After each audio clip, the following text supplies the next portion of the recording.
Ladies and gentlemen, welcome to the Ross Patterson Revolution! Brought to you by BlackRifleCoffee.com.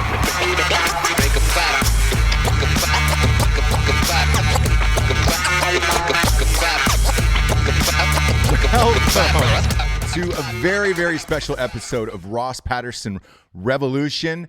Boy, we got one of my favorites, my all-time favorites on the show today. I'm talking about New Orleans Saints legend Kyle Turley. Boy, I can't emphasize how excited I am about this. And I'm a diehard Falcons fan. And I'm saying this about a Saint who used to kill us. A Saint that I always wanted on my team, but he never came to Atlanta. He never came to Atlanta. You might remember him from the 2001 incident with the New York Jets when he almost ripped a man's head off of his body during a game and then picked up the helmet and chucked it down the field. Well, I'm here to tell you that there's a lot more to this guy than just the helmet toss. And yeah, that's what they've been calling it, the helmet toss. He is a father. He is a musician. He is an advocate for helping former NFL players with CTE and brain injuries. I'm not going to dance around it. He's also a big advocate for marijuana. The reason being is to get some of these players off of pills and getting them back to leading a normal life without the use of prescription opioids. And I'm going to give him a call here in a second, but as always, we've got some sponsors who pay for this show to be on the air. All these glorious sponsors you see out before me actually keep this show afloat, and I'm unbelievably grateful. First and foremost is our chief sponsor at the top of the show. They're new. All of 2018, I'm talking about BlackRifleCoffee.com. Whew. Black Rifle Coffee is some of the finest coffee in the biz. It is a premium roast to order. That means it comes out fresh right out of the fucking machine, right into a bag, right to your house. They're not rebagging it. They're not buying it from some weird distributor in Iowa out of a barn. That's not true. Man, no, I'm kidding. No, they're making that fresh inside the house, and then they're bagging it up and shipping it across to you. They're veteran owned, which is incredible. And they've got these K-cups. They've got bags if that's your jam. They also got some dope ass apparel. Big fan of BlackRifleCoffee.com. Use the promo code REVOLUTION for 20% off at Black Rifle Coffee. They've also got a coffee club of the month. They're partners with just about every big company in the biz. And if you join this coffee club, this gives you access to some amazing discounts that are not typically being offered by these other companies. And it's just a nice email every 2 weeks of like, hey, oh shit, you guys are friends with them too. Awesome. I get 20% off? Right on. So go to BlackRifleCoffee.com. Get a subscription month club. Look, Jesse and I have one. I get the caffeinated as fuck. She gets the just black. Use the promo code REVOLUTION for 20% off. Next up, we got StraightRazors.com. Woo! I'm going to dip around here. StraightRazors.com. Best in the biz. Best in the biz as far as shaving kits go, kids. These straight razors are incredible. I use them every single morning. A lot of people ask, Ross, how do you keep it so baby fresh? That's simple. StraightRazors.com. That's how I keep this skin so baby fresh. You shave with these fucking things. It takes about a day and a half off your shaving, which is amazing. Because the blade goes so fine that you don't get a 5 o'clock shadow until like 2 days later. So it's more like a 2-day shadow once you're using StraightRazors.com. They've got some Smolder aftershave. They got which is my favorite. They got some cologne. They got beard oils, mustache waxes, you name it. They got shampoos and conditioners now. You name it. Best in the biz if you're a dude. Go to StraightRazors.com. Type in the promo code Revolution for 20% off. Get yourself a kit. Next up, man, I'm gonna put some in my coffee this morning. I'm gonna boom put a little Strike Force energy in this. A lot of people wouldn't do this. A lot of people would not put Strike Force in their coffee. I feel like I need it. This morning. We're going early. Kyle Turley's a morning riser, if you will. Early bird gets the worm, and Daddy's up a little early. So I'm going to take a couple sips here. Strike Force energy. Get you alive. Get you alert. Get you ready for your day. You can kick the can, kids. You don't need the can anymore. You can get rid of Strike Force. You can get rid of Monster, all that shit. You don't need it. You go to strikeforceenergy.com. They got 4 amazing flavors. It comes in these tasty, tiny little boxes right here. $9.95 for these fucking things. Boom. It's a little tasty tin pouch. Rip it open. Pour it in any liquid available. And you are on your way to start the day. Go to strikeforceenergy.com. Type in the promo code Revolution for 20% off. They also have a subscription of the month club, and they ship everywhere in the entire world, which is nice. It's strikeforceenergy.com. Last but not least, we got Led by Iron. They've been a sponsor on the show, and we got some sweet teas. We got some sweet teas by Led by Iron. Look at these. Boom. Finest fitness apparel in the fucking game. Big fans of Led by Iron. And in particular, want to give an amazing shout out to one of their owners, Tyler Rainey, for hooking up this interview today with Kyle Turley. Came through in the clutch. He knew I was a huge fan, and he was like, man, I'm buddies with him. I think I can get him on the show. I was like, you get him on the show. We're showing the show. I'm going to talk about Led by Iron all day long. Big thanks to Tyler Rainey. Big thanks to ledbyiron.com for making this possible. If you're looking for some affordable, form-fitting shirts that are comfortable in the gym, not shit that's baggy, not shit that's going to get caught in a machine, go to ledbyiron.com. They've also got some amazing girls apparel as well, which is fucking rare. Jesse wears this shit all the goddamn time. The Jables is not with us today. We got a blizzard here in Wilmington, North Carolina. We got a whiteout, if you will. And she's taking care of the kiddo outside, and she will be missed. R.I.P. Because I don't know if she's coming back. I don't know if she'll ever one has to ask. When Jables goes out in the snow, she'll make it back. I don't have those answers. But I'm going to throw out an RIP at her just in case, because we don't know. We really don't know with her. And without further ado, I'm going to take one more boom sip of this and give Kyle Turley a call. Man, this is fun. I can't believe he's actually going to come on the show and do this. Seriously, one of my all-time faves in the biz. I'm going to give him a jangle right now. Whew.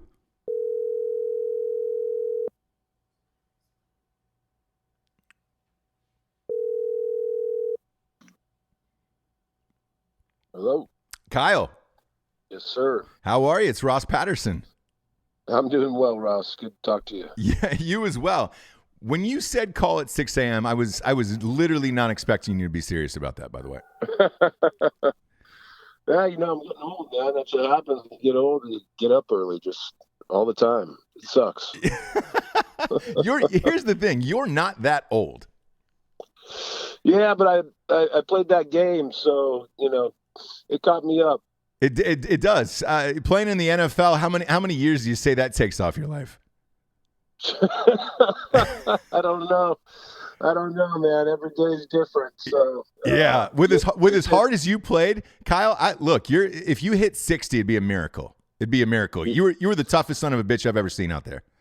Well, I'm hoping for 60. So that's yeah. That's what they say. The average lifespan of an NFL offensive lineman that has been vested, which is only 3.5 years in, is like 55 or something. You're kidding me. You're kidding me. No, man. Like even Charlie Sheen's gonna pass 55, which is crazy to me. Yeah, I know, man. It's crazy. Well, I think I'll outlast that. Oh, for sure. Look, you're an animal. I will not put anything it past has you. nothing to do with that. It has everything to do with finding the right medicine. That's for sure. I hear you. Look, I hear you. I've lived in Los Angeles for 17 years, and I found that medicine a long time ago, and I'm a big fan of it. There you go. Big fan of it. Yeah. Look, by the way, I'm lucky to hit 60 as well. I went super hard in college. So yeah, we're probably looking 58 for me. 58 for me. Right on, man. Yeah. Well, look, I appreciate you being on the show. I'm a huge fan. And at the top of the show, I mentioned not only am I a huge fan, but I'm a diehard Atlanta Falcons fan, and I'm a huge fan of yours. Uh-oh. I know. Yeah, Dirty Bird. Yeah, Dirty Birds. But you were the one guy I wish we had on our team during those years, because I felt like we were missing that one offensive lineman who was just a badass, who took no prisoners and could absolutely destroy people and also psychologically get in their head. So I always wanted to have you on our team. I appreciate that, man. And, that's why I played the game the way I did. I always wanted everybody to want me on their team. Yeah. And, those games against the Falcons, man, those were just epic rivalries when I was with the Saints. And, and that's the way I was later told how I was perceived. They had special meetings about me. Yeah, look, I can only imagine because, as a fan, I had season tickets to the Falcons for years and years and years, but watching you play, like you were the one guy that there wasn't a hatred for. It was just this respect of like, God damn it, why can't he play for us? Yeah, that was the whole point of it. It wasn't about the teams that I played for. It was about presenting myself as a player in the game and giving back to those fans and having these fans appreciate me and my talent. I knew it's coming out of college, in the NFL, you're going to be bounced around and you're going to not stay with the parity of the league. You don't stay with one team anymore. So, that's a very rare occurrence that can happen. And, so it prepared me really well to, be able to make that transition. I went to St. Louis, had a great reception. I made the fans voted me, for the all-decade team after just playing 1 year for them. Oh yeah, they love you. Look, yeah, everybody loved you everywhere you went. But I'd love to start from the beginning, if you don't mind. Where'd you grow up? I grew up out in Southern California after the age of 10. All out west. I was born, raised, so I was about 6 in Utah, and then we moved to Washington State, lived there for about 5 years, and then moved to Southern California. My mother's from Southern California, father's from Arizona, and family's just kind of all out here, out west. And so grew up in a little town called Moreno Valley, outside Los Angeles, about an hour and a half, in the valley. And, yep. A little dirt town and blue collar, and it just raised me, to be who I was. And you're there today, so obviously you couldn't give it up. Once you live in California, it's kind of hard to live anywhere else. Oh, for sure. It's you always want to come back here, especially if you grew up enjoying Southern California. With all the opportunities that you have out here with the mountains and the ocean, and just the weather in general is being outside is a constant. And you go back to these other states and everything's just flat and hot or humid and rainy or whatever. And California, if you've been here for a lengthy period of time, it's hard to get it out of you, man. You always want to come back. That's true. It's true. Did you always grow up playing football, or did you surf like everybody else out there? Yeah, no, I didn't. I grew up surfing, skating, snowboarding, and all these board sports. I started wrestling at a young age, 7th grade, and really committed to that as I really loved it. And that sustained me sport-wise, that in baseball. I was a good baseball player, but I always wanted to play football. It escaped me my freshman year. I didn't make the grades, and so I couldn't be a freshman football player. And that, then my folks started getting the divorce and everything, and the whole tale of our era. And then it was more skating, more surfing, more time I could spend out of the house. And football was just, I didn't want to go to practice at 120-degree heat out here in this valley. Oh, I hear you. That heat is something special, isn't it? Yeah, it is, man. But I committed my senior year, and the rest is history. Yeah. So you played only 1 year of high school football. Yeah. I was, again, I had a love for it. I had a passion for it. I had a desire to play in the NFL at a real young age. It was just something that really infected me from the first time I saw this game. But for whatever reason, again, it escaped me. When I was in farm towns in Washington, we were too small. We didn't even have tackle football. Wasn't even available. There wasn't enough people. And then I came down to Southern California here, and again, I just kind of got lost in the fray of it all, and and being one of 5 kids, and growing up in Southern California, your dad's a truck driver, and then your folks get divorced and all that. You find your ways to escape all that, and I did, and I was just filled with all the amazing things California has to offer. Me and my buddies would go surfing, skating, and snowboarding, and do all these really cool, fun things that just kept me occupied and allowed me to love this life and take my mind away from all the grind and just all the BS going on growing up a poor kid in the valley. And football, finally came around. At the same time, it was my football team was massive. I mean, our team back then, it's a little different demographic today, and the landscape of football and participants are less, so everybody played football back then. So you had the best athletes playing football, biggest guys playing football, and it was intimidating still. And so I wasn't a big, huge guy. I was a little skinny surfer skate kid. And my senior year, I just said, you know what, I'm big enough now. I feel strong enough. I wrestled long enough. And yeah, let's go do this. At least I'll have some Al Bundy stories to tell the kids when I get old. Sure. But what I find fascinating about that is there's not many people who can step in and just play 1 year of high school football and then go to college. Did you get a lot of offers after playing just 1 year of high school football? Yeah, I was real fortunate. I had a great high school coach that before all this recruiting that's out there now, he was ahead of his game. He knew the program. He knew how to get kids to the next level, and getting the scouts there. And the scouts, came to the school, and I was able to be. Oops. Recruited?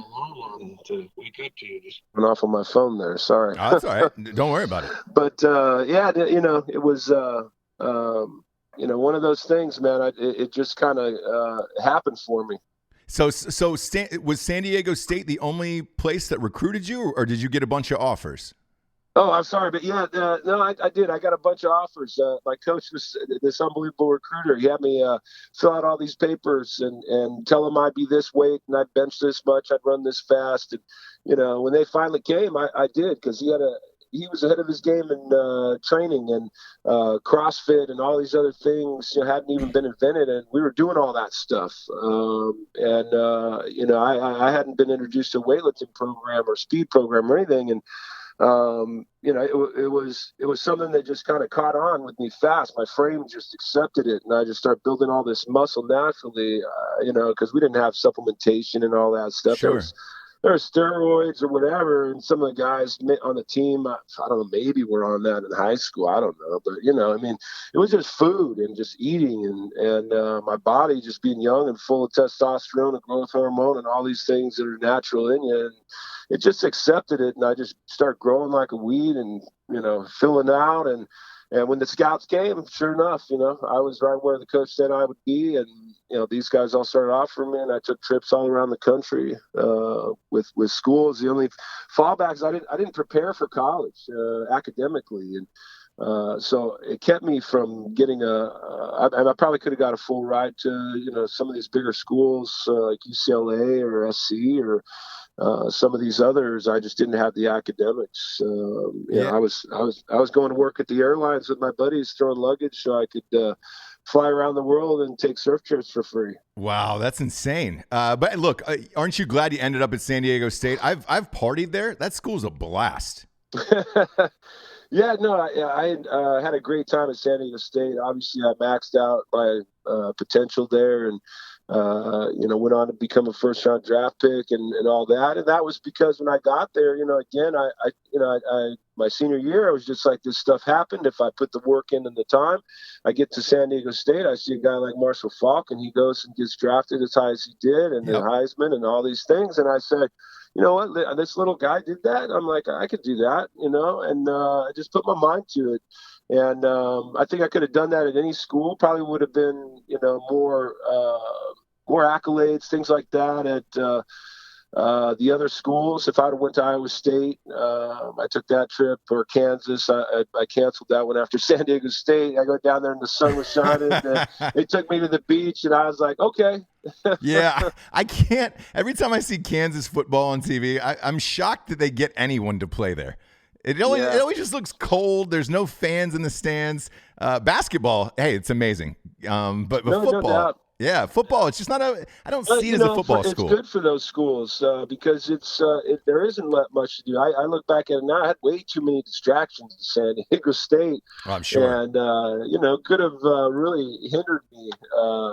We got into some trouble that in this day and age with social media would have never happened for me. I know. Could you imagine? In those areas would have been better. Locked away.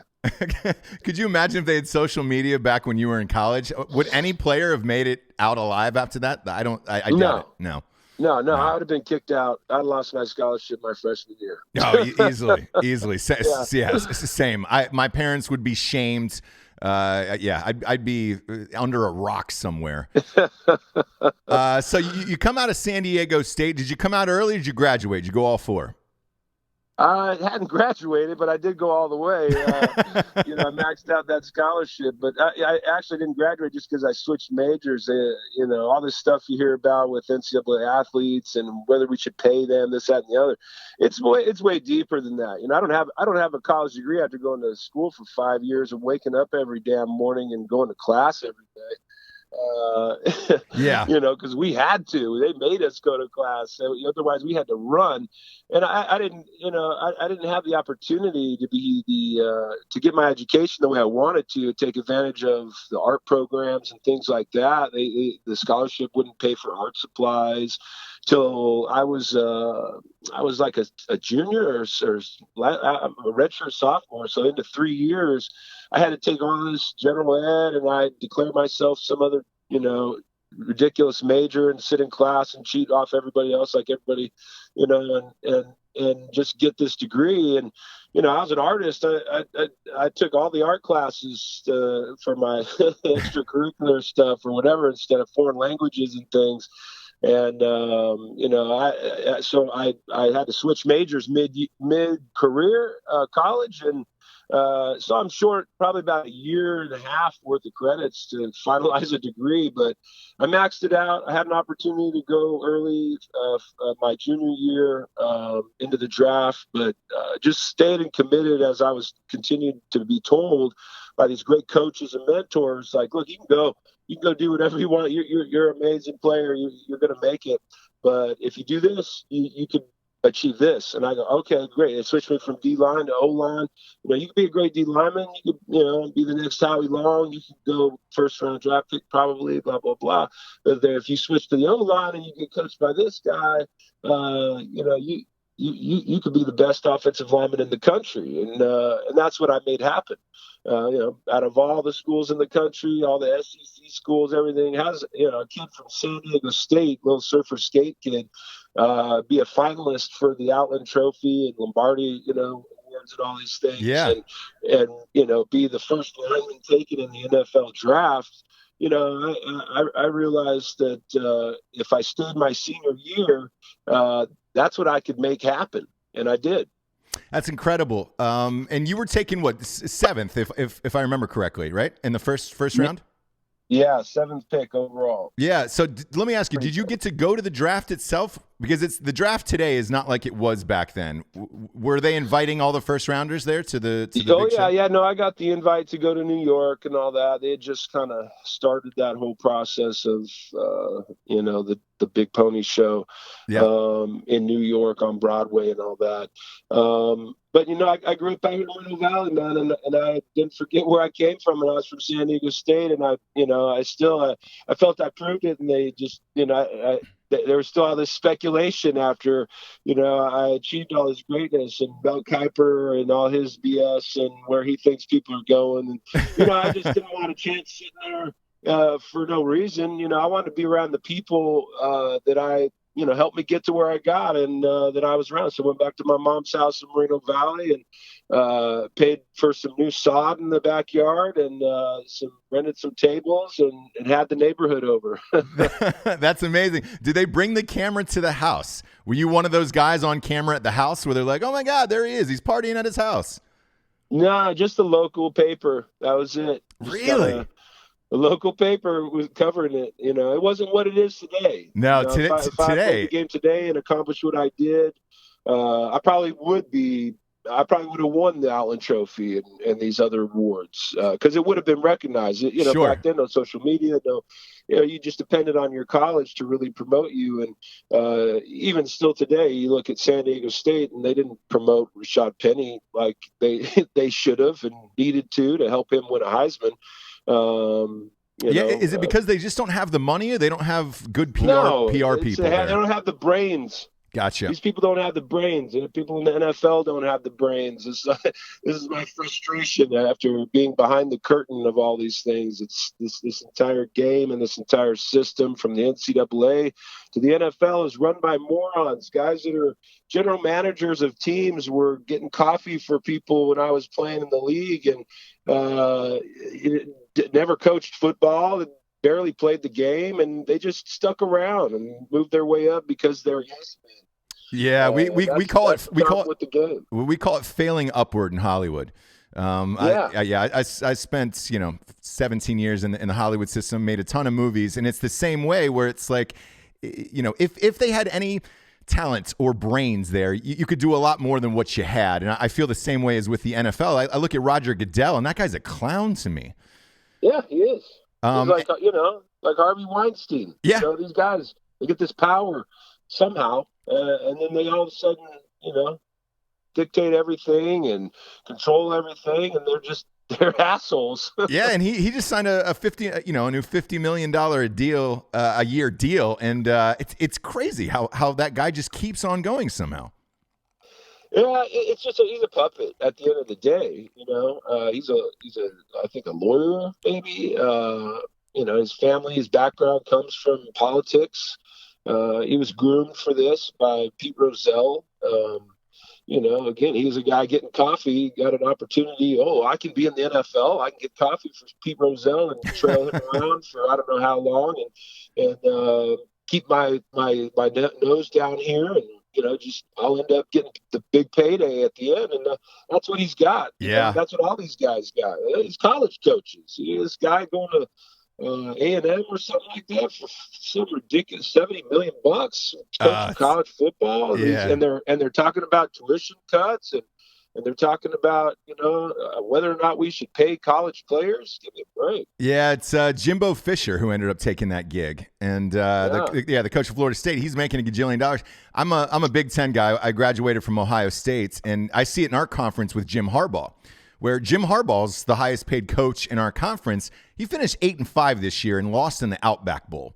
And he's making $9 million a year. And it's like, man, why isn't some of this money going to the players? It's all hype. It's all hype. It's all, and, putting people in the stands and TV contracts. And how's that going to, who's your coach is going to better you? Look at the Raiders. They're going to hire John Gruden. He's washed up, man. That's why he's been doing TV for so damn long. It's been over a decade. He's been on TV. Yeah, and I'm going to just jump back into being the head coach of the Raiders when there's all these guys that have played the game for a long time, that have worked their ass off being coaches, and they just don't ever get these opportunities because it's just about a hype deal, with this. You've seen what could happen by putting a nobody in the system. Look at the Rams. I mean, come on. And you don't need John Gruden. You need a good coach. You do. And, he's a good coach. But it's been a long time, man. These young guys, they'll be starstruck and they'll say a lot of things and, put some people in the stands and do the whole Chucky deal all over again and, milk that for all it's worth. But the end of the day, again, it's not about the game. It's not about the players. It's just this show. This is a production. And, once you realize that's, where you get involved, if you do, in these other fights as a player who's passionate about the game and making it better, it's you expose all that. And everybody goes, oh, you should shut your mouth. You're getting paid millions of dollars, and you're like, all right, well, okay, you want to ruin football. There you go. Yeah. You can have it. And that's what's happened, Yeah, I feel in the John Gruden situation, at least for the hiring of him, because the rumor has it they're going to give him a piece of the team and ownership as well. I think for that transition from Oakland to Vegas, they want a celebrity on the sidelines to make it sexy, sell some season tickets, give it a couple years, and then try to find a real coach in 2 or 3 years is my guess. Yeah, Vegas is going to be like it's just going to be like Vegas. You can, John Gruden is fucking Celine Dion, right? He's going to have his stay in Vegas, and then they're going to hire John Madden's going to come back and for his stay, and they're going to bring the whole show around. Yeah. Mike Martz will be after that. I mean, they'll just keep lining them up across the board. Yeah. Your greatest coaches of all time in Vegas. Yeah, there's going to be a hologram Tupac on the sidelines. Yeah, totally. For halftime presentations, coming back, everything. Britney Spears will be lip syncing every halftime show. No, it's a spectacle. And I'll say this: I'll go just because I go to Vegas 2 or 3 times a year. I enjoy it. And I'll go to check out a game just for the spectacle of it, and I think a lot of people will too. So look, it could be a smart business move. It could be a smart business move. Awesome. But I think it's awesome. It's awesome for the league. It's awesome for football. Again, I'm going back to just the fans. I guess maybe there is something to all that hype and everything, but it's the Raiders. The Raiders, the fans are like me. The fans are like you. It's not about John Gruden. These people in control of how the game is presented, they fail to see what it has always been about. It's always been about its past and its present with its players and the logo and these colors. And that's what it is for the fans. You can put whoever you want on the sideline and play a Raider game, and the Raider Nation's showing up. Yeah. Yep. It just blows my mind how they go out of their way to pay these, like the guy at A&M. Like, why are they gonna pay that coach all that money? What's he gonna do? What's he really gonna do? Yeah, especially in a conference with Nick Saban and look, Georgia looks amazing coming up. Since we're talking about that, who do you got in this SEC championship? Is what I'm calling it. I'm not calling it a national championship. I'm calling it an SEC championship. Well, I don't know. I think I got to go with Bama on this one, and I hate that, but same. I have enough friends that love Bama. I can go with it. It's just because they finally have this mentality of being put in a corner. They got to find out, and they have the best talent in the country. So I just kind of, what happened in the last game. I mean, they were just dominated, So yeah, and I hate it. I hate watching their style of play. It's like watching Mike Glennon as quarterback in the NFL, where I'm so bored watching Alabama play football. I recognize their greatness, but to me, they're just so boring to watch. I can't stand it.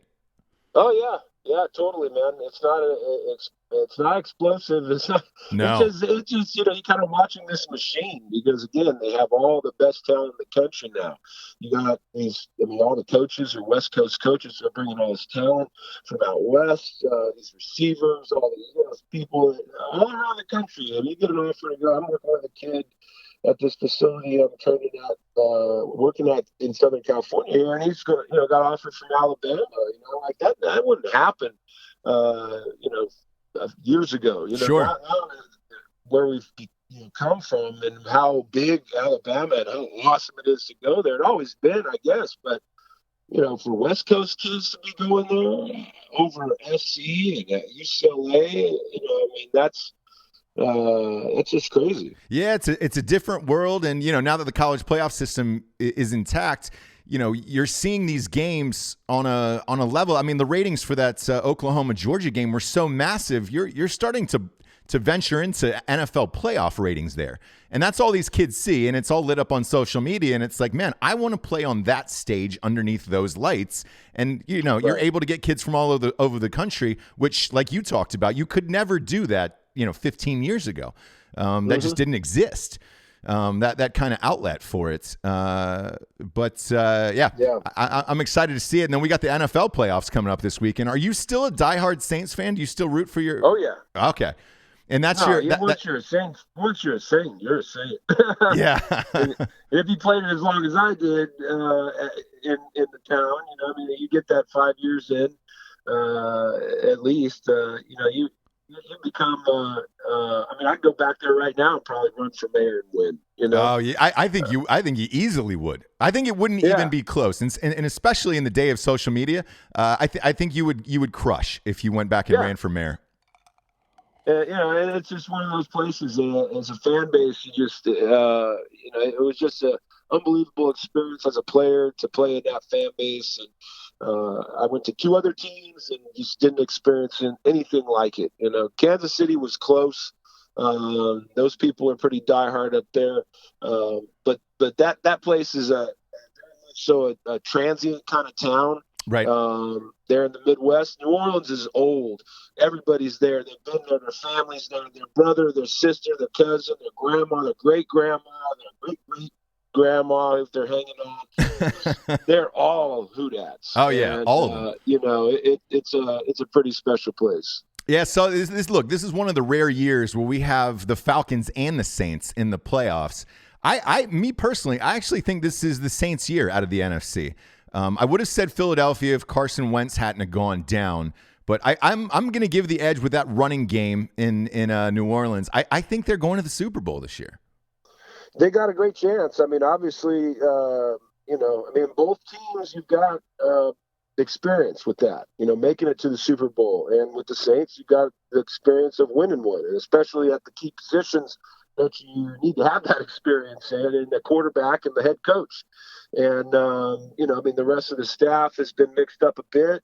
But when you have those two things going into the playoffs, the Super Bowl is a definite likelihood. And, for the Falcons and the Saints, the Panthers, the NFC South just dominated the league. And, they seem to be the best teams overall in watching the play of the league as it was this year. It'll be awesome, man. I think it's going to come down to the Rams and the Saints, personally. I did too. Those 3 teams, The Falcons, to me, once they lost their offensive coordinator, they just can't find a rhythm this year. We look good some weeks. Other weeks, we look like the worst team in the league. I don't know what it is with Atlanta, man. They've always kind of done that. Even the last time they went to the Super Bowl, before the last time, back in '98. Yep.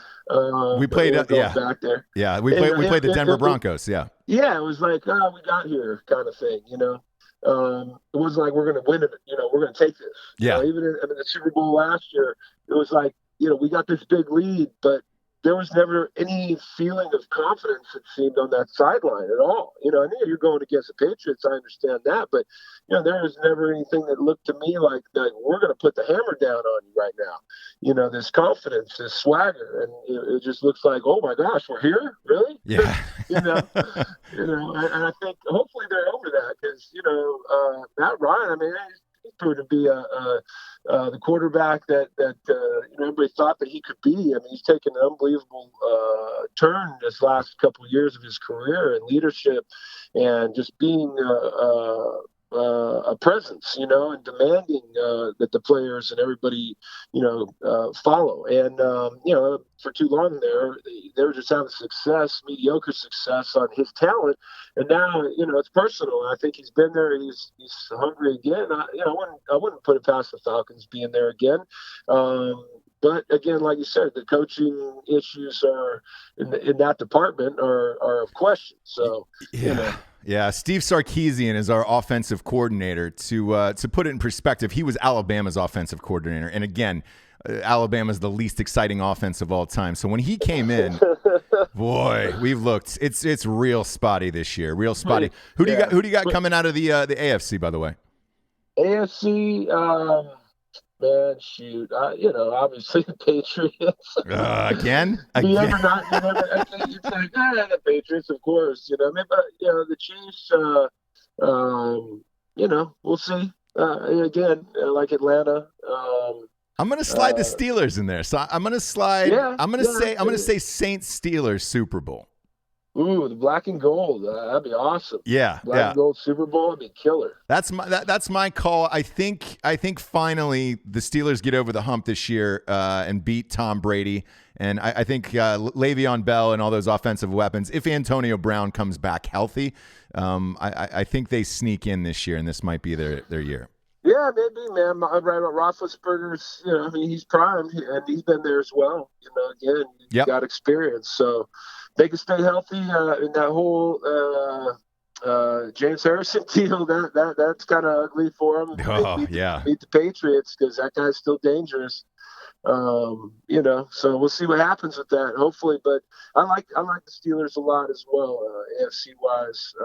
But again, the Patriots, they're just going to keep going. I know it's a machine. It's a machine over there. Yeah, it is. It is. Who was the toughest guy you played against in your career? Toughest guy. I came in a unique era. I think. The late 90s was still transitioning out of all those. My first preseason game in Lambeau Field against Reggie White. No way. That was your first game ever? Preseason, yeah. Oh, boy. How was that? Thank God. And, but it's like, I came in this really unique era. Troy Aikman and Steve Young and all these guys are still the quarterbacks, and John Elway.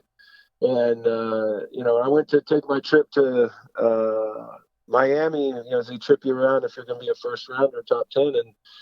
And I get to meet Dan Marino sitting in his locker in the locker room, just coming off the field from a workout, and telling me, it'd be great to have you. I've heard a lot about you, kid. You're like, just crazy movie shit, Yeah. It just dream about. And so I played against all these amazing guys, from Kevin Green to Bruce Smith and Reggie White and Leon Lund, and, on and on.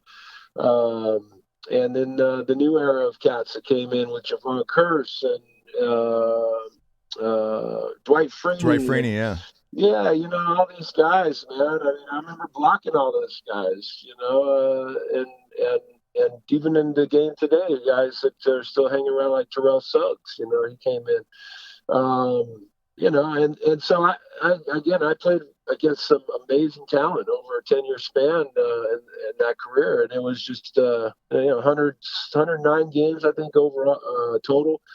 And I can't say. For Michael Strahan, maybe. I guess. Okay. Yeah. Hey, look. Overall, Strahan's legit. I'm surprised to see him hosting the Today Show, but NFL wise, he was great as a talk show host. Not so much to me. Not so much. To me. No. He fixed his teeth, and It's crazy. His mouth is a walking field goal. I just wouldn't want to stand anywhere close to it. I remember playing in front of him, and the spray coming out of that mouth was those teeth. Yeah, it's man. He definitely did not get that gap fixed. He's still rocking the gap. Yeah, you got to own it, man. You know. Good for him. Good for him. Yeah.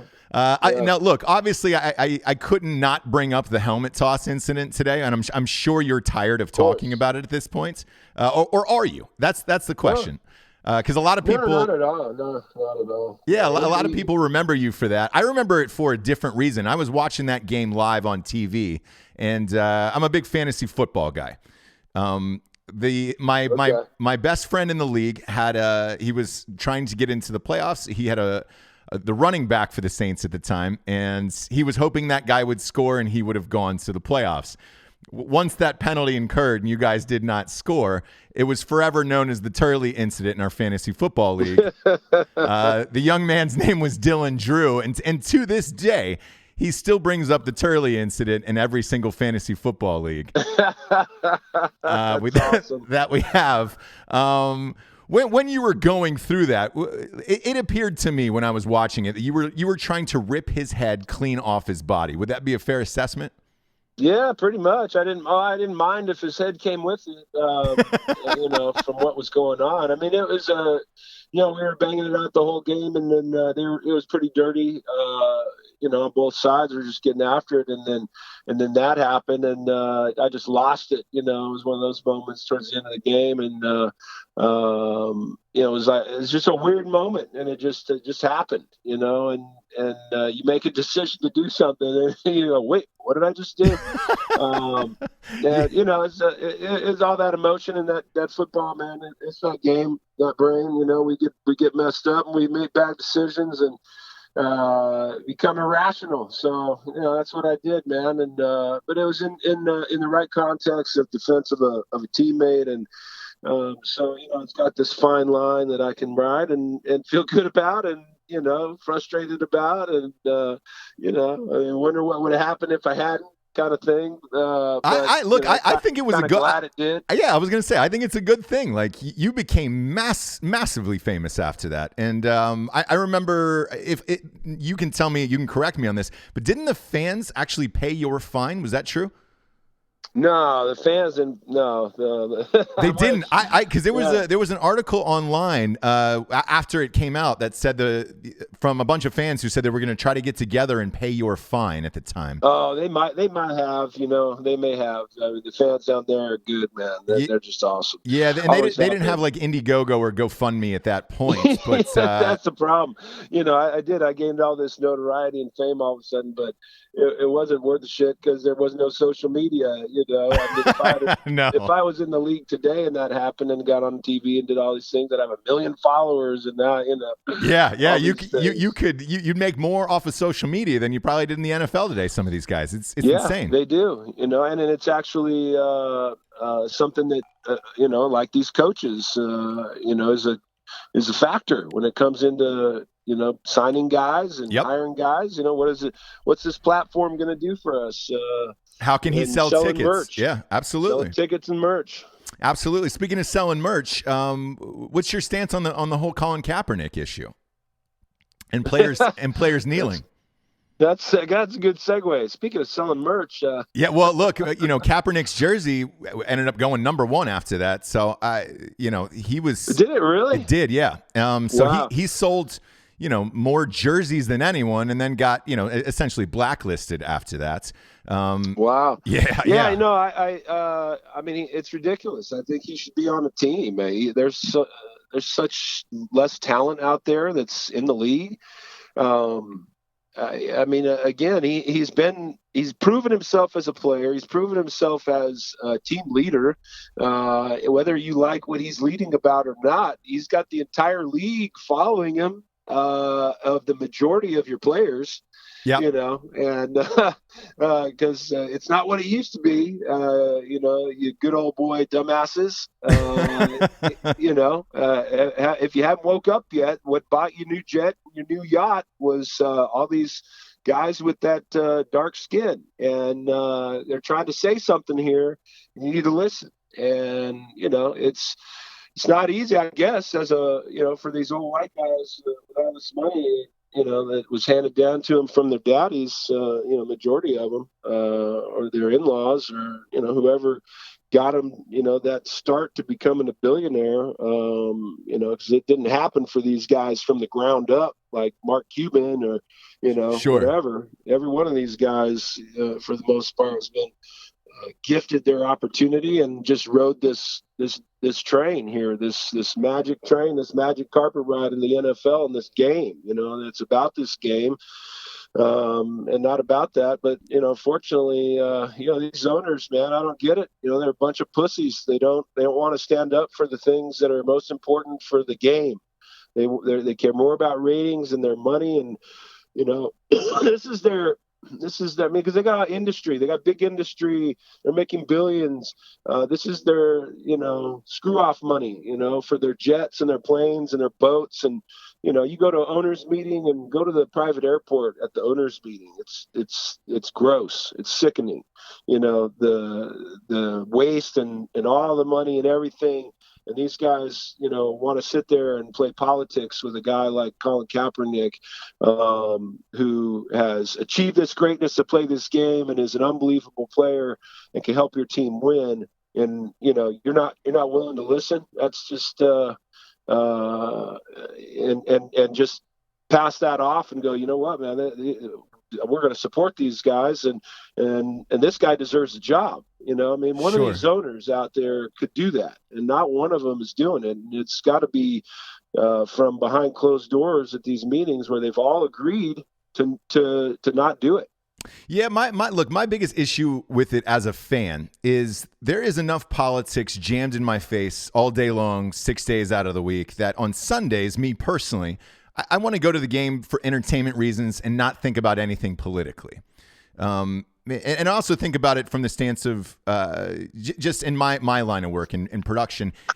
If somebody did something on the job like that would affect investors or money or anything else, regarding movies in this situation, I would be like, hey, man, I think there might be a better way. Like, for me personally, I think if the league really wanted Colin Kaepernick in, instead of protesting, maybe just take a Sunday off and go up to the White House.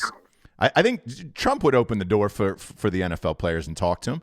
And I think if you sat out an entire Sunday and did that, you would have a bigger effect than maybe doing it for 2 years on the sidelines. Yeah, man. I'm a bit more. I grew up in the locker room, man, and so I grew up son of a truck driver, 5 kids, so I don't understand this white privilege thing to the extent of maybe it's gotten me out of a few parking tickets and, looked over and getting pulled over maybe in certain situations. But, overall, I've seen athlete privilege more so. And who I am as an athlete. Sure. But I get it. I get what they're saying. I get what they're talking about. I get that there is race issues, and to just kind of not get that, I don't understand. I don't understand how you don't get that. I don't understand how you don't understand why they're kneeling. I don't understand how. I guess again, that's because I grew up in the locker room. These are my brothers. These are people that we don't need to take a day to go up to see that dumbass and his orange face. We need to support our guys and give him the finger and not allow Mike Pence to come into an NFL game and turn his fucking back on it and walk out like a bitch. Yeah. I'm so upset about this stuff. I get pretty emotional about it. No, it's fine. Because these guys are just playing politics with this game, and this game is America, and they can go fuck off. And it was built on the backs of these players, and they got something to say, and it goes deeper into our society and what people need to realize. This isn't a black issue. This is a police issue, a brutality issue, and what's going on here. We got a kid we're stringing up now in the media because he made a phone call to prank somebody, and they went to that guy's house and they shot and killed him. Like, what the fuck's going on at the police department where we know whether or not we need to use that force? My dad is a retired police chief, and he busted his ass and he worked real hard, and he retired, being disgruntled because of what he saw, in that these cops aren't willing to go talk to these motherfuckers. They just want to shoot their guns. Right. My dad will show up at the drug dealer's house and knock on his fucking door and say, listen, we got to work this out, know? Right. And in situations where there's, all this stuff, and we're just so quick to pull the trigger and just say, you get in line. Like we're becoming a very fascist country. And there's a lot of truth to that. We want to wave this flag around and these colors around. Well, there's a lot of people that are doing that, and getting too proud about it. Too proud, this is yours. I got it tattooed on my arm. I put it in blood, and it means a lot to me. The sacrifices that have been made and all that, but we're not honoring those sacrifices when we don't honor the right of a player to express a social injustice reality that's going on by taking a knee at a game and using that platform to do so. On the other hand, our government is taking full advantage of using that platform to promote the military and wars and all these things, and generating this energy to go and support this desire. I mean, you talk to people and they go, when we're at war, and they go, "Oh, we love George Bush, or we love Bill Clinton, or whoever it is, Democrat or Republican, when we're in a war. He took us to war." Like, when are we going to get over this? I don't understand this whole mindset of needing to war, whether it's, because you don't want to listen to what some people have to say because you don't look like them and you didn't live their life and you don't understand what they're talking about, to dropping bombs and, all this ridiculous rhetoric going on about, nuclear buttons that at the end of the day, we've had examples of in our history that cost millions of innocent lives. Sure, absolutely.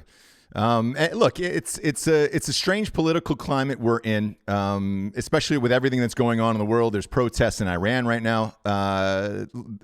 When is there not? Yeah. There's we got to get over this shit, man. We got to take pride in our country, take pride in our differences, take pride in what everybody's got to say, and get over it, man. And try to fix the things that we know are there. All these people just continuing to ignore because it's not at their front door. Right. Well, look, I think the NFL thing, as far as the kneeling goes, is definitely now at people's front doors, and people are making a decision one way or the other how they feel about it. And but it stops right at the flagpole. Yeah, that's where it stops. It's whether you're flying a flag or not, and that's where it is. It's this flag, this flag, this flag. This flag. Well, guess what? This flag originally was made on hemp, and our forefathers told us that we needed to grow that everywhere. And this government's taken that away from us, and it's given us a bunch of pills and killed millions of Americans. We've got a president who supports guys like Richard Spencer, a fucking Nazi. I mean. This is, and all these guys with their tiki torches out there and saying there's good people on both sides. Yeah, there's something going on, and there's support on that on both aisles. It's not just our president. Oh, sure. He's the line. He's been a Democrat. He's been a Republican. He speaks for all of them. I've been to D.C. and I've seen what's going on. And I lobby for cannabis and what it can do to help save people and what it's done for me to save my life. And these people still look at this and look at me and go, and talk to me as if they know what they're talking about, what they're for. We're for Charlotte's Web, and we're like, oh, really? You're for Charlotte's Web, the thing you saw on CNN. Like, you're not for what is curing seizures in little children, what has saved my life in this THC factor of finding strains and all these things. From that to Colin Kaepernick to kneeling to the issues we're having in our streets and around the world, it's just this constant battle of knowledge versus ignorance. And unfortunately, it seems to be that this ignorance is, I've been to D.C., like I said, man, it is ego-driven. And you only need a few votes to get these positions of power. And obviously, you can become the president without them. Or you only need those few that he got. And I'm not for Hillary Clinton by any means, or one side or the other. I think it's all a facade myself, and I live my life by the words of our great first president, who didn't want to be president, who said this country didn't need a president. This country needed to be free. God damn it, I love it. This is a freedom flowing out of your veins right now. Man, I was born and raised here, man. My dad is, again, a truck driver and a farmer. I accomplished greatness. I understand hard work, and my family's helped, pave the way for this country. I grew up Mormon. My whole family goes back. My great-great-great-grandfather was a bodyguard to Joseph Smith, got killed because of it. Paved the way to the West with the rest of my relatives' names that are on all these placards and all these Mormon battalion places in Arizona and California. And I just have an unbelievable pride for this country. And unfortunately, I'm just an athlete, and my words will get lost after we talk about the helmet again. Well, let me ask you about the ratings then. What do you think is affecting the NFL ratings? Do you think it's the kneeling, or do you think it's the style of play that Goodell is kind of hammered home, where you can't have fun anymore, essentially? Like when you were playing, I felt like you could still have fun. You had guys like Terrell Owens, who were celebrating. You had guys like you who were feisty, fiery personalities. I don't feel like there is that anymore, and I feel like it's because of Goodell. But you could shed some more light onto to why you think the ratings are down. I don't honestly. I just think the ratings aren't worse. Fan attendance and ratings could potentially be down from, I guess, where the population is.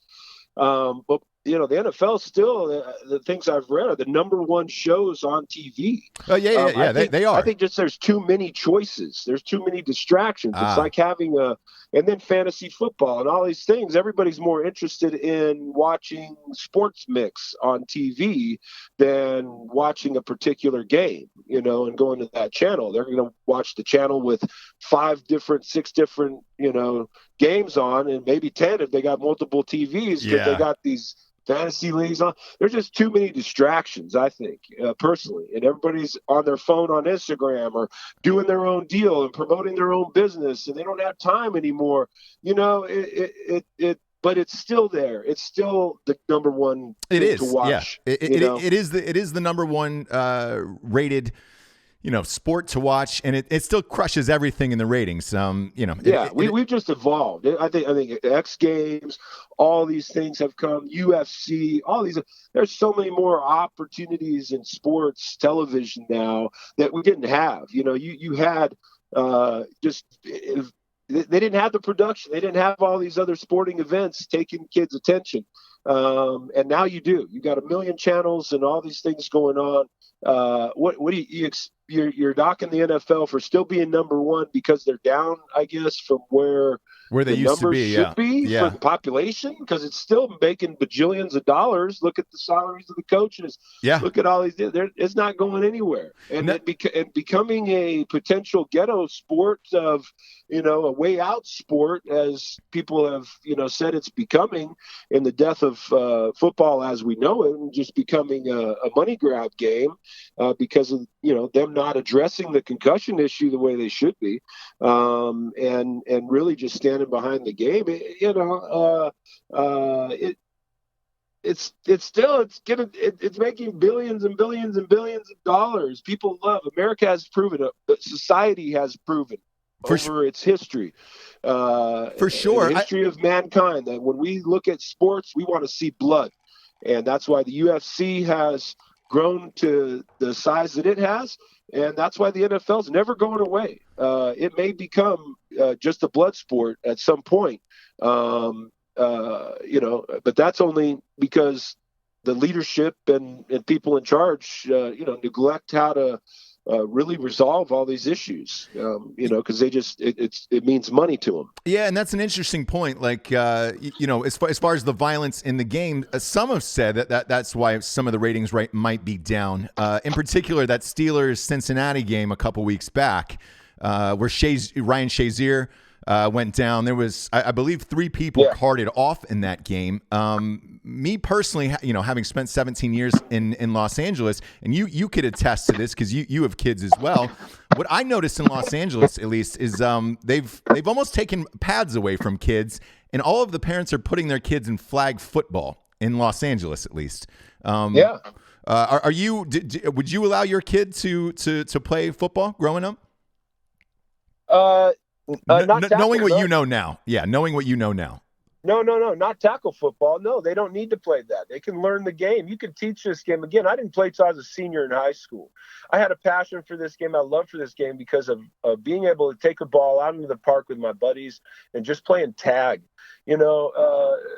there's nothing about this game that these little kids need to understand more so at their young ages than the game itself, how these players are run, how to run routes, how to block, how to do these things. These kids aren't ready after just one training camp to do all this with their little frames. And we've seen a death rate in the youth football leagues that is, in my opinion, it should be for everyone, unacceptable. We've got 10 to 20 kids that die in youth football every year. It's a constant. And it's only because of these stupid things that we can totally fix with the time of year that we participate in this sport, where it's 150 million degrees outside, and we put all these pads and gear in our gloves and our feet, and we cover every outlet for heat to escape. And we, from the little kids to the NFL, we go through the hardest parts of this sport at the stupidest time, to dealing with the concussion issue and understanding that these kids don't need to be banging their heads like this. They need to understand the game, the fundamentals of it, how to move their body. Again, I didn't play football because I wasn't, it was the concussion thing out there. Part of my reason for not playing, I wasn't big enough, as I mentioned. I didn't feel strong enough. And I saw my friends out there getting broken arms and legs and, blowing their knees out. And I'm like, man, this sport is serious. I gotta be ready when I go to play this game. I need to be confident that I'm ready to go. And my senior year came around and I felt ready enough to play high school football. Got to college, realized I need to keep in this weight room. I need to keep getting bigger, stronger, and faster if I'm going to survive this game. And then into the NFL, even more so. So, I don't think youth football should be tackled until high school. Okay. These kids are getting beat to death for no reason. 90% of these kids aren't going to make it to college football. And all you're doing is beating their brains around. Because you look at the things that these kids can do with those pads on at that age, and all they can do is beat their brains around. You got very few. They got some kids that are really skilled.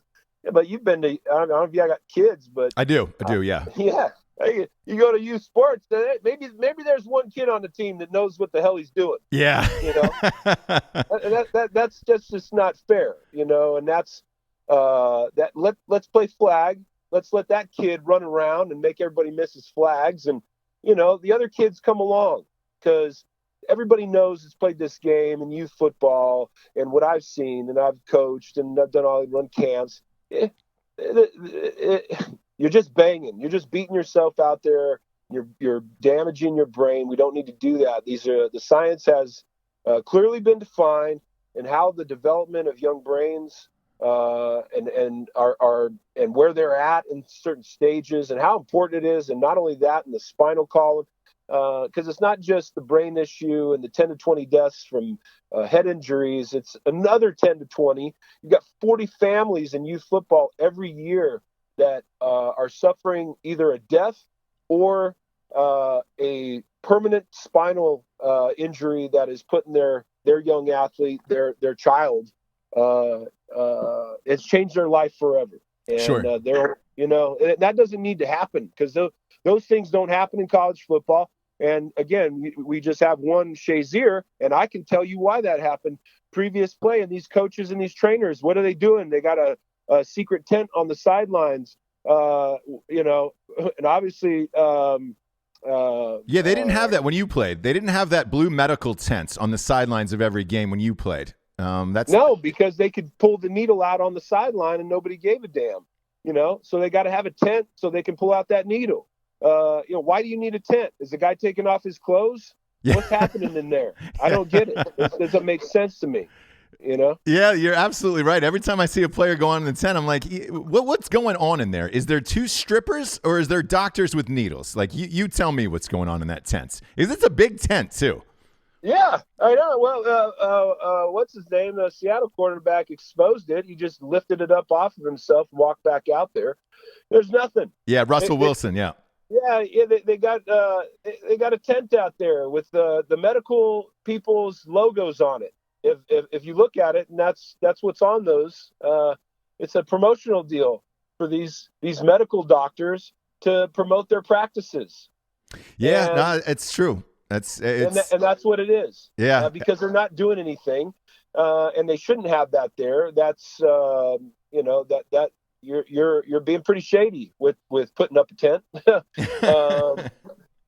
Pun intended. It is ridiculous, and I can tell you that they just want to put up a tent. And you watch Shazier, and prior to that injury, he makes a big hit on the series before that. Yep. Puts another guy down himself, and then he's running around, jumping up and down, acting like a crazy fool after that. If you watch the replay of that first initial hit, and you could tell that he damaged himself not only the spine, but because he led with his helmet on that tackle also, but he likely had a massive concussion. And then he did it, again, and his spine, boom, that was it. But as a person sitting on the couch, I heard about this, watched it, and because I came into my wife was like, this guy got his neck broke or whatever. So I looked at rewound the game. Right. And I went back to the original hit. I'm like, ooh, wow, that's a bad hit. That's what hurt him. I'm like, no, he's jumping around. He's like, the other guy's down. And she's like, no, that's not the hit. It's coming up. I'm like, well, the trainer should have been on him right there, because I can see that clearly, that this guy was injured himself from the hit. They're so far behind. These doctors have no clue. I've saved so many people with cannabis extractions like CBD with no psychoactivity that the league should be implementing right now. You wouldn't have Luke Kuechly crying on the field every time he hits somebody now. Yeah, that was insane. That was an insane thing to see. It's still happening. Would you say that you have CTE from playing the game? Oh, I have CTE. 100%. Every one of us does. Every person that's played this game. I've been privileged, I guess, in a way, to have this information, and I've tracked this thing down. I've gone back to Boston. I've gone to meet with these doctors, from Bennett Omalu to Ann McKee, and Robert Cantu, and all these people involved in this discussion. I've been privy to all the information, and this happens. That's why youth football shouldn't be played tackle. Is it as bad as it seems? Because you hear about it. Look, Will Smith made a movie about it, for Christ's sakes. Is it really as bad as it seems? Okay. Oh yeah. No, I mean, from myself, I deal with. It's a struggle.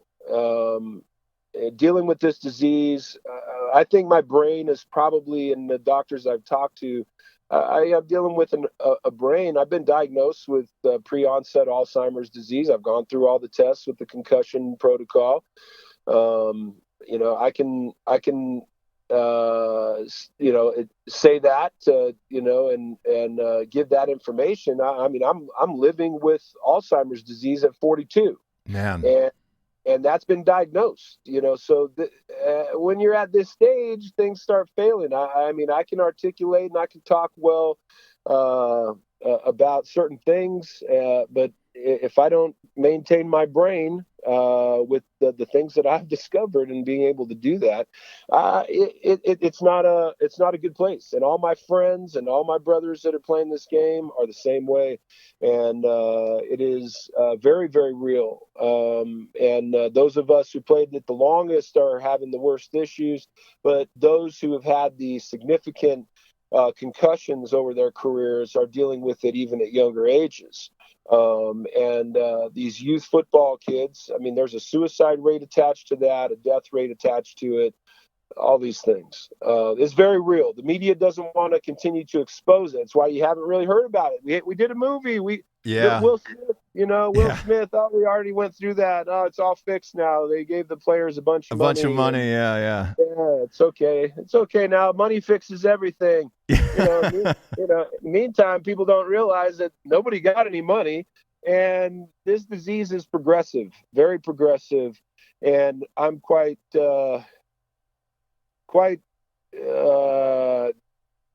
affected by it. Yeah, disturbed at my future. It's very depressing and stressful to know that things are going in a direction where, before Will Smith made his movie, there was other movies that were made to push that along. Sure. And you got to see guys that were in these stages of Alzheimer's at in their 60s, and that scares the shit out of me, to be honest with you. Yeah, and before we get out of here, this is look. I appreciate you spending all this time with us. I saw a Vice documentary about you're now unbelievably passionate about the use of cannabis as a way to treat CTE. If you could tell the audience about that, that would be fantastic. Well, I've been telling everybody about it, man. I just think ultimately I'm going to have to prove it, and I believe firmly in what I've found in cannabis in dealing with this disease. I mean, it's changed my life. It's allowed me to get my life back. I was on a very, very fast downward spiral post-career because of it, and I had neurological issues that were affecting my life during my playing career. Episodes of vertigo and extreme migraine headaches were constant. I didn't know where that was coming from or why. And they never, bothered to test me in my brain and see about that. I wonder why. They tested me for everything else. And I was a 100% healthy human. They drafted me as a first-round draft pick. Obviously, I proved myself to be worthy of that. They put you through the ringer. To have exited and then continued to have these issues, health-wise has been I've been hospitalized. I've spent time in the ER. I've had seizures. I've, depression to no end, rage, all these things, uncontrollable. My life out of control. Couldn't go to McDonald's with my kids. Couldn't be in public, in certain settings. And now I'm fine. Honestly, That's incredible. I've found certain strains of marijuana that, and the THC side, that are unbelievable psych medications, and they don't sedate you. They give you energy. No one knows I'm high.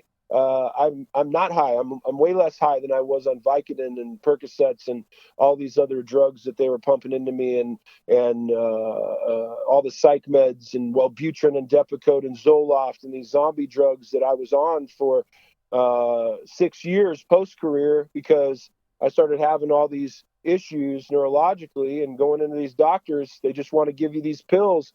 And I came to California 3 years ago and said, this is my last chance. And it gave me my life back. I can't deny it. And the things I've experienced since, and the way that this is evolving with medicine and extractions and all these things that are unbelievable, painkillers and anti-inflammatories and psych medications, and just dealing with this brain injury and this stress, and just the stress of life, which is magnified 100-fold because of this injury. I'm 42, walking around with an 82, 85-year-old man's Alzheimer's brain, pissed off at the world, and the littlest thing will make me snap on you and put you in your place. And that's no fun. And it was a miserable existence. And I don't do any of that anymore, man. And I love life, and I'm coaching, and I'm back with my family, and I have a beautiful wife and little kids, and that it gave me that back. And, those Vice series that you watch, that shit is real. Okay. And that allows me the ability to stand in any platform. Again, I've been to Washington and spoke about this. I've spoke at Harvard about this. I've spoke at Tulane. These are things I'm talking about that will have unbelievable implications on not just football and this disease, but our health as humans around the world. Cannabis can resolve these things. It was resolving these issues. The government knows these things. They've put patents on cannabis for things like neural protection, and while they're telling everybody it makes you dumb. And what I've experienced is undeniable. So I have to speak my truth because I know that our problem is very real in our community, and what it's done for me can help everyone. Yeah, and so you're 100% off of any other drugs, and you're just strictly cannabis. I take 0 pills. I have That's plates amazing. and screws. I need knee replacements, hip replacements, and more back surgeries, more shoulder surgeries. I got as much pain as you could possibly have and a bad brain, and I take 0 pills, not one aspirin, not one Aleve. I use my regimen of cannabis daily, and that is it. I don't even take supplements anymore. I eat better food. I focus on my diet and nutrition. I mean, because I got to the point where I couldn't even take protein shakes anymore without getting severe headaches because of the other chemicals that are involved in this, and having a hypersensitive brain because of it being so damaged. It just really made me so sensitive to everything. And now that I've gotten off all those pills and all those things, my body's recovering. I realized I never needed any of them. I never needed one of those pills. They're still giving them out to this day, and they say, well, it's a lot less. We're only giving, you can only get one from a trainer, and at the end of the day, it only takes one. Sure. It only takes one of those pills to get you addicted, and that addiction and coming off of that, oh God, that was horrible. I'm sure. I'm sure. Yeah. So, what I found, I'm not going back. And all these people, they're reviewing the Cole memorandum right now, federal involvement in this whole marijuana deal, and whether or not they're going to, reinstitute a whole nother drug war here, because of what people are finding and what people are experiencing. It's not because this is killing people. It's not because the statistics are going up in Colorado and Washington that the government has a backlash on marijuana still. It's because they're going down. It's because health is better. Less people are dying. And crime is going down. Crime is down. Teen use is down. All these statistics that are crushing all these ridiculous reefer madness claims.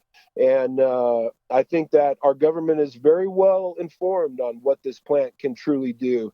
And I just, have to speak my truth in hopes that, these other people will listen, because it's not just CTE. I mean, my wife's skin cancer, she doesn't have to go get her skin cancers cut out anymore. For the last 13 years of our 15-year marriage, the first 13, she's had to get skin cancers cut out every year. And now she doesn't. She puts a little THC oil on them skin cancers, and they fall off in like 4 days. That's and these amazing. are one. It is. It's the true medicine. It is curing illness and sickness and injury, and dealing with injury and mental disorders. I mean, we're given too many pills in this country, and we fail to realize while we're talking about these guns and all this, ammunition and whatever, bump stocks and blah, blah, blah. Yeah.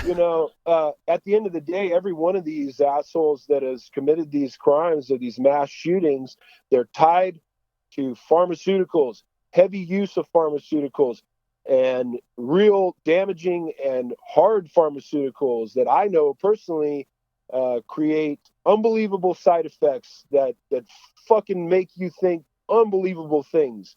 And when you're suicidal and homicidal and manic and just out of control, and you got a bad brain injury at the same time, that's a deadly combo for disaster. Exactly. That's a deadly combo.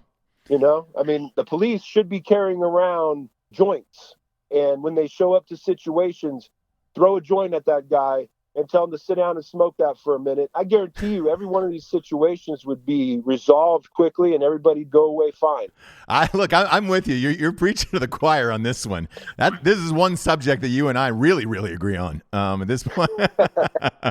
Well, hopefully North Carolina will catch on. And they're way behind. Geez, they had a problem with simple painkillers and things like that. Like they've had a lot of problems here with drugs in this state. So I don't know. I think we're still a ways away, but to my knowledge, I believe it's legalized in 29 states now. California actually just started 3 days ago. Yeah, no, it's all going to fall. I mean, at Yeah. the end of the day, money talks, and the money that's being made. The Denver Broncos, go back to the sporting aspect of it. Nobody wanted to put their name on the stadium, and two cannabis companies stepped up to do so. And then all of a sudden, they found somebody to sponsor the stadium. Right. Uh, this is going to take over. There's people are making way too much money. I started a CBD company because of my experience with it. CBD is 50 state legal. People don't even know that. As long as the THC is extracted, and that's what I built the product on. And I'm this is just helping so many people, and that's why I did it, because everybody's like, well, what do I use? What can I do? And I went around and I told my story to all these places and all these conventions and schools and everywhere. And I found the right people. I've been to Colorado. I went to the places where, I mean, that's where we come from as athletes. We don't just take things for granted. We turn over every stone. And that's what I've done with this. And I've found the people doing these things that are just so amazing with this plant. And what they're making is just curing everybody, man. I mean, CBD is available in North Carolina, and every person needs to know it. Yep. And get it shipped to your house and experience what cannabis can do for you just on the base level. And then you understand what the entourage effect is and how THC can supercharge that effect, and get your life back. This country will be healed by cannabis. It will save football. It will save America. Our country is being run. Everything is being run by crazy brains, and cannabis fixes that. Our government has proven that by placing a neuroprotective patent on it. Yeah, no, I think it's definitely one of the drugs of the future. But along with everything else in this country, it's not a drug. No, that's the problem. Yeah, it's not a drug, but as a way to cure and help people going forward, which sure. it is classified as drugs in this country. But yes, unfortunately, but it is still labeled as drug that. addicts. Yeah, exactly. We've become drug addicts. You go to the drug store. That's where you go. Yep. You don't, and it's just absurd that people would rather that it can be sold to you in these ways. Drugs. You say drugs are bad, but you're going to the drug store. Right. Every day these people are lining up, and that line looks like a line full of zombies. And I keep going to these dispensaries in these shitty parts of town because that's where they make them go. Even still in California. Oh yeah, yeah.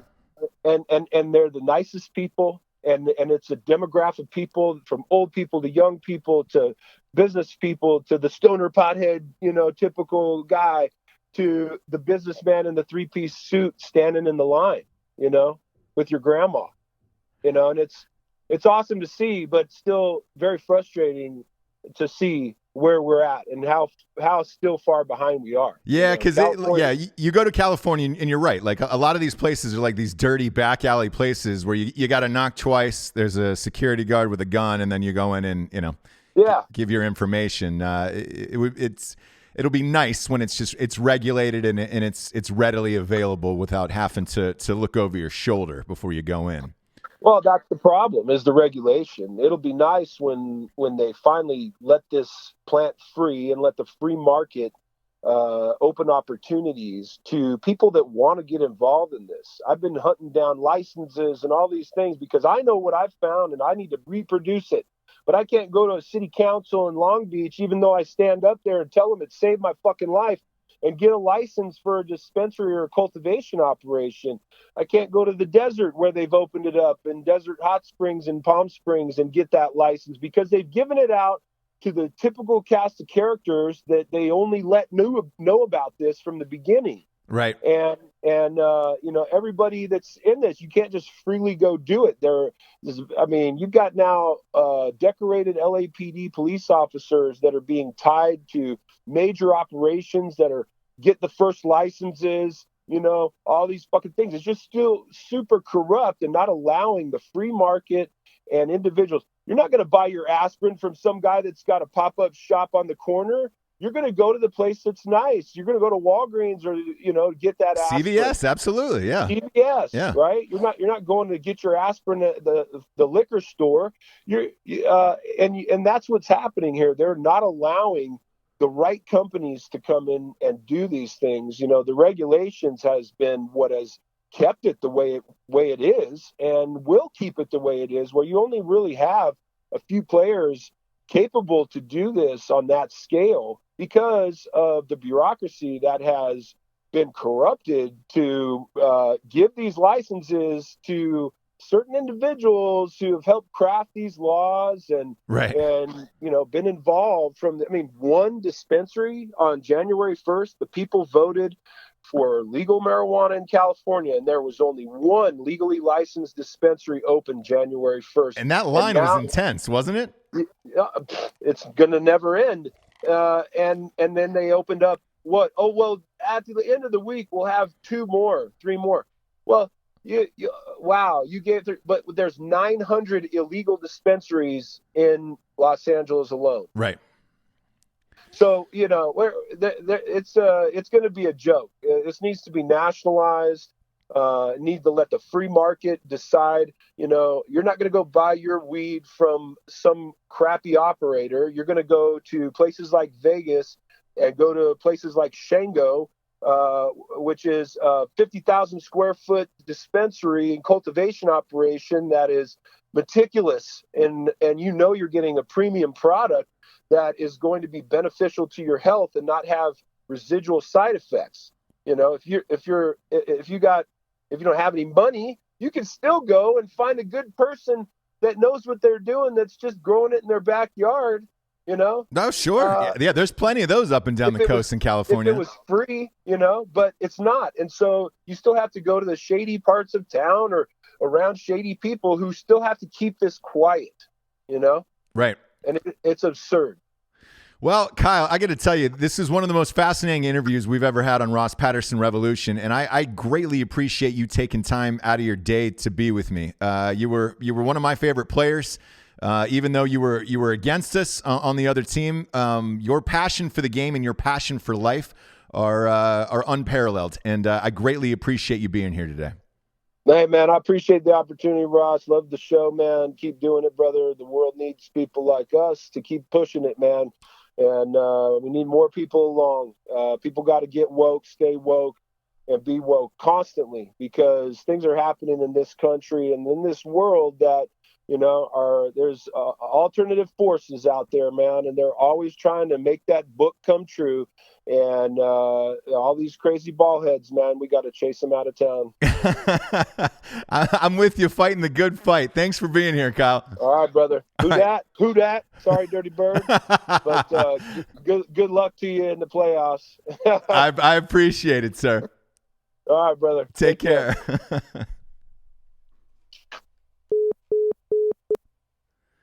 Wow.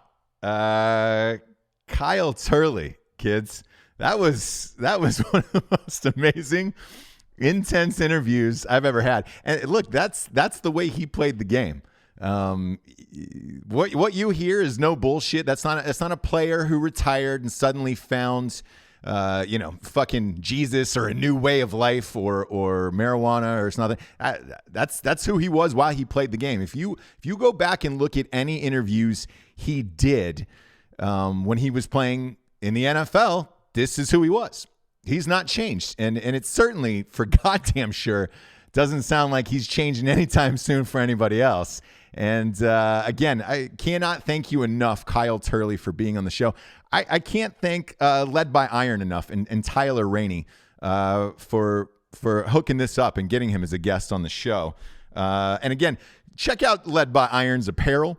Go to ledbyiron.com and grab yourself a tee. They're all owned by first responders. So not only are you getting a great T-shirt, but you're also helping some great people, some great folks in this nation. And we love and support our first responders. Thanks for being here. Fuck, what an amazing show. Thank you to Kyle Turley. And looking forward to the NFL playoffs this weekend. Stay warm, everybody. Good night.